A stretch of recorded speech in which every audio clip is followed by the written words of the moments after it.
Yeah, we on Boss Talk TV. Shout out to E. He the reason you see me. But I know with him being a legend worldwide, a lot of people were concerned for him. They wasn't sure of what they heard. So I'm here to confirm, as his oldest child, that he has gained his wings. My dad was 51 years old when this happened to him. He's born June 6, 1974. And, you know, that's so we have the official date, because I saw his name was, I saw his age was printed out wrong. So, the big question, what happened? So my dad didn't have no real health issues. These are just chapters in life. And I hope after this video, the people that have went through the same thing or going through grieving moments find peace in this video here. So my dad, like most as you get in age, had high blood pressure. You know, he'd take his medicines and, you know, do what he do as a celebrity. So not much. After his huge celebration of the Versus, went to an after party, and that's where, you know, everything kind of spiked. I did want to clear up and let people know, because people was thinking it was, that it was deeper than that, but nah, it was more of a natural thing that, you know, caused this to happen to him. Once he collapsed, he did pass from the aneurysm, the bleed to the brain. We don't know, at least right now, and when they called me and gave me all the news, I don't know much about aneurysms, so I'm not sure if there's something that he been had or how that works. But after this, I will be doing some research just so I could get a better understanding on aneurysms. But all I know is after the collapse, that's when we heard about it. Like I say, my dad was never in and out of the hospital, so, and that's the unfortunate thing about sickness a lot of times, especially men-wise. We don't really go to the hospital much. Something got to be going on wrong with us in order for us to go to the hospital. And that's not saying that, but, you know, as a man, y'all know what I mean. I'm trying to just stay direct with this video, but my mind is still racing.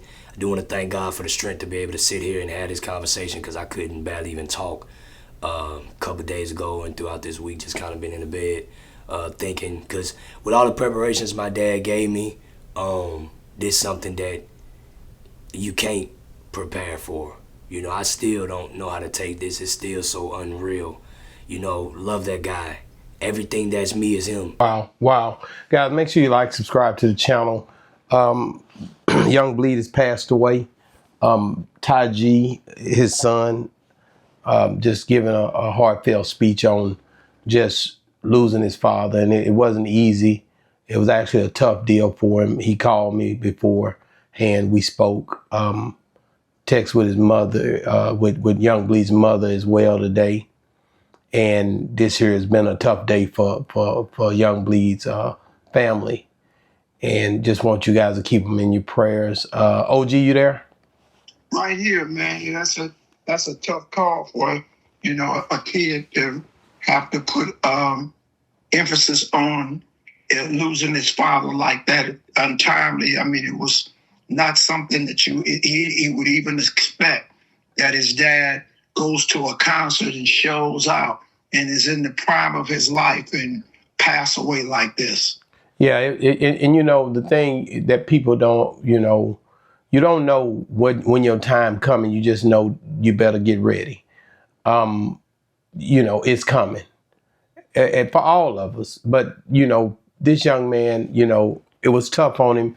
When I spoke to him, he was just, you know, he was just telling me how, you know, the news hit him, and he couldn't really, he had a child on the way at the time, and he was going through that. The one thing about it, the night that happened, I'd say the next night, he named his son after his dad, gave him a portion of his name, and I told him to just be strong, because, you know, at the end of the day, you know, that's what he would want. And that's what I would want for my kids, to just be strong and to keep pushing, because that's why you're here, to carry the name on, to carry the legacy on. And he felt me on that. But, you know, OG, me and you, really, we was with him, you know, hours before that happened. We was there with him outside, and the one thing, he didn't experience any pain that we could see. Just carried on a normal conversation, took pictures. I got a lot of those pictures and a lot of those visuals with him, moments leading up to an aneurysm that he didn't even realize he was about to experience, right? We see him on the stage, how you do that there.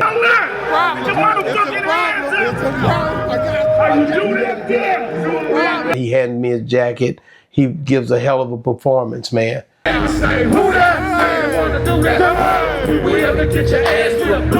And you know, this here, we didn't know that this was the last time that he would be performing. We didn't know that this was the last time that this whole situation, you know, we didn't know this was going to occur. You know, me and you, we've talked about this over and over again. There's a few things, you know, that you try to figure out, but you can't make no sense of, you know what I mean? When we talked to him last, when we interviewed with him, boy, he was in good spirits, wasn't he? Yeah, he was. Man, he had some aspirations. We were talking to one of our other buddies with Boston Rob about him going on tour and doing some merch, and he was pumped up about it. And when we were after the show, I was supposed to meet them at Dreas, and never made it. Never made it. That interview, like I said, is gonna definitely come out far as with us, you know, all of us being together. As I play a little bit of it just so they can see. This was a portion of where me and you spoke to him before the verses. That's something about music, a big song. How important is a big song for your career? Hey man, I'm still defining that, because it's a feeling you get, it's a vibe, right? So I knew this, I've been doing music since a child, born that way. But I knew one day it'll have it's like this, it's like it's a Mike Tyson fight for me. It's like the moment you done waited for all your life, but you don't know how it's gonna come, when it's come, do this, that, and the third. So that's how that record always been. I knew it was gonna be something great, the vibe and the spirituality and the feeling I got. But then we talking 30 years later, man. And it's one verse. See, the original record, the world still got yet to hear. And not separating anything, but when we was in the back room making it, we didn't know CeeLo was finna get it to Master P. Master P was finna take it to priority record. He was finna go from priority record to gold in 3 weeks, #1 on Billboard, Hip Hop R&B, #10 on the pop chart. I'm 22, 23 years old, man. Wow. You can't imagine. Wow. I'm 51 years old now. Still good. They sing it word for word, don't they? Man, I gotta get up and go do this shit again. So, and that's the crazy part about it, man, for you to, you know, the song just, it resonates so much, man. That, wow. So that was the night before. This you know, the interview we did when we was out there. This pretty much was the last interview that I didn't know that'd be the last interview I'd get to do with Bleed, and we had a good time, and we just talked about the verses, and I'm gonna put that out for sure, man. But it's just, man, it was a tough deal, because, you know, after the how you do that there in the performance, I get the call that morning. I call you. I remember you was tired, and I was like, man, hey, I'm gonna go to the hospital, and then when I get back, me and you gonna link up. You know, Bleed is at the hospital, and I told you what had happened, and man, from there it just kind of, you know, went downhill, you know, far as I talked with the doctors. I went in the room with him. I sit there and talk, you know, listen to what the doctors had to say. I told him they need to get in contact with his mother. You know, I told her, you know, the doctor, I gave them a failed speech, man, somebody need to get in touch with his kids, his mom, and you know, just told them whatever they need, we'll do it. Just, you know, whatever we can do to help the family, we'll do it. You know, that's the way I was at with him when I told my wife that in that hospital. You know, I really, that was something. This ain't, you know, OG, believe it or not, I've seen this stuff, man, since I've been interviewing. We've done over 5,000 interviews. I've seen some stuff, man, that I know that God's had me dealing with these people beforehand, you know, and it's just been a tough situation. Every time I see it coming, it's like, oh, here we go again now. You know what I mean? Because over the years, as you work, and you know it, you being one that goes to funerals, and, you know, as these guys, we're dealing with an older crowd of dudes, right? But 51 don't seem that old, but you still, man, you've lived a lot longer than a lot of people. These youngsters that Wardy 2 Live, who came on my show, he was killed. He was only 21. BFG Strap, 22, killed in South Dallas. I interviewed him. Big D the Mogul, which interviewed you, 39 years old. You know what I mean? He passes away at 39. Beat King, 39. This other guy, Ken Flores, the one before Young Bleeds passing, 28 years old, passes away of a heart attack. Walk Like Jordan passes away from COVID. I've seen these things so many times that it is so important to have the right conversations with these guys in the room when you get them in these rooms, to say the things that's going to be something that they can, leave a legacy for their children, or something that they might say, that can motivate, captivate, help somebody that's in their family that's going through it at this point. I got another one that I did early on, OG, when I first started Boss Talk. I don't even do virtual interviews. And this was one that when I first started, Young Bleed was one of the first guys I interviewed. You know what I mean? Okay. And here it is. And it was a virtual one. And I don't even do virtual. After I did this one, I was like, I'm not going to do virtual no more because of the audio. And I'm very particular about the sound. So here it is. Featured on this new album. And what date is it coming out?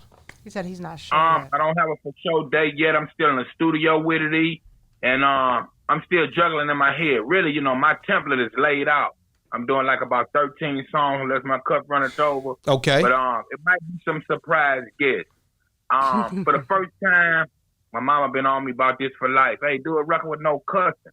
So when I say Darius a God, I ain't finna play with him at all. So I'm not cussing for the first time on the record. And I barely do that throughout my history, and I speak Christism in a ghetto gospel kind of way. So I got some ideas, but it's a slight chance that other than the two guys that I made the record with, and rest in peace to my man, we really started that one song 2-3 years prior to what's happening now. So this kind of evolved. I had a template of where I wanted to lay out my next 3 to 5 records. But when this pandemic and all that came, that's the spirit shift I had. And I felt like that was the time. So I crafted together 13 solo joints, 12 other than the In the Eyes of God that featured those two guys. So it's a slight chance it just might be, shouts out to my big brother Brad. I hear he getting better on talking about Scarface. Yeah, Brad. Yeah. I'd heard that too. I'd heard he was getting better. I wanted to let me get all the way into it, man, because I know a lot of people they know that you. Brad sent a message to me a long time ago, and we met a couple of times and real fond of each other. But he always told me to do a record with just me by myself and the right production. So I got some nice music this time, and I feel like I done, grew from a boy to a man in that spiritual essence. Yeah. And the world needs to hear this, and I toot my own horn. So I'm really on the same me vibe, but with that direction of God and the Christ-like way, you know what I mean? Wow. So, these are just interviews that we had early on. This was before I had just gotten started. I don't believe at that point I might have had 500 subscribers. Yeah, I might have had 500. I have to go back and look. I believe that interview did about 400 views. I was very excited about it, just that 400 people got to see it. But you can go on my channel and watch Young Bleed's entire interview. That first one I did, I was really kind of insecure about it because of us doing it on a virtual. And that was something I was like, I won't do that no more because I just want to make sure that the people get a good show. So I felt like that one, with it being virtual like that it just wasn't where I wanted the direction of the show to go. That's just parts of stuff that we've had so many different encounters. OG, here's another one right here where we just did this was one we did about 8 months ago, and just a couple of things. He was definitely a talented young brother he knew where at 51 he knew his spiritualism was like, I just want people to know where I stand in my walk and what I believe in, and just trying to, be an example to his kids. Talking to that young man today, Taji, man, this guy I was so impressed with the way he was raised, and he, to be a YN, to be my son's age, as they call it, the YN era, he's very poised. You can tell that just watching him, right? He's very into just trying to take care of his kids, trying to do the right thing, and I thought that was commendable, So Young Bleed, man, so what was that? You did something about God, the last project. What was that project called? That's like 2018. Yeah, what was it? There is a God. There is a God. Okay. It's a baptism. That's the catechism. I let Billy in his page. What inspired that? Was that a spiritual moment that you was encountering the way you wanted to come spiritually? Absolutely that. Due to the COVID time. Okay. Big O's that rose before me that was faking the fun. Lo and behold, I come to get it, so I'm taking a chunk. Hey, yo, what's up with it? This your boy, Young Bleed, and make sure y'all check out my interview on Boss Talk 101 with my brother E. Hold up. Hey, who that? Say they wanna do that. Run up off the wheel and get your ass whipped blue black. This was real fun, Devin OG. I'm gonna miss him. Really gonna miss him. I was gonna put that over my head. I didn't Glad they kept it because I'm wilder than the mother. Oh yeah. Say, I ain't gonna lie to you. When I was up there, as soon as he come out, I said, yeah, I'm here now. It's up. It's on. It's all the way That up. energy was something totally different. Yes, indeed. Yes. Stop playing with these boys, man. Real talk, boss talk, all day, every day, and twice on Sunday, man. We're gonna get Where the bosses talk. Yes, Man. Gonna miss him, man. That one there. Like I said, man, these times, man, you gotta respect the time you get on this earth and really pretty much, do what you got to do in the time that you're given, the time you're allotted. I'll say that. To his family, I just say stay strong, guys. And I'll put a link in the description for Taji's his whole really just heartfelt speech about his dad. And I think it's like 8 to 9 minutes long. And also I put links in the description for their GoFundMe to pretty much respect the fact of, I spoke on it on the first one, where the funds are going to his mother. If you guys want to help him, because it's not cheap, they got to bring his body back now. This didn't turn into a funeral arrangements, just getting everything together. Whatever you guys can help him with, that'll be great. You know that the one thing about this whole thing, he was a no-limit soldier. You know Correct, what I'm saying? for sure. Master P them better know, you do not leave no soldier behind. Wow. So I'm depending on the low-limit crew. No, you cannot leave a soldier behind in the time of war. If y'all left, he should come with you. Wow. And I'm pretty sure, I've definitely been talking to those guys, man, Silk for sure. And he been reaching out. He been up to the, he went in and checked on the mom. I said, we've been doing that stuff behind the scene, but I agree with you 100%. I know Master P and them, they do definitely know about it. And I know that I feel like they'll get involved for sure. Master P been trying to do the right thing for sure. When it come down to God and just doing what he do, man, I've been looking at his moves too. So definitely, man, all this it's a tough situation for the family. It's a tough break for everybody, man. Guys, still, man, make sure you guys try to do anything. Pray for the family that's left behind. And guys, just guys, keep this family in your prayers, man. I'm gonna get off here because, like I said, as my guy, and we had some great times, man. Definitely, man. Keep all us in your prayers, guys. And we all got to get out of here one day. So make sure you love your loved ones, hug your loved ones a little tighter tonight, and basically show love to your family, man. Because one day they hear, like he said on a clip I put out earlier, and the next day you're gone, man. God is good, man. Boss Talk 101, man. Reviews. Yeah, we on Boss Talk TV. Shout out to E. He the reason you see me.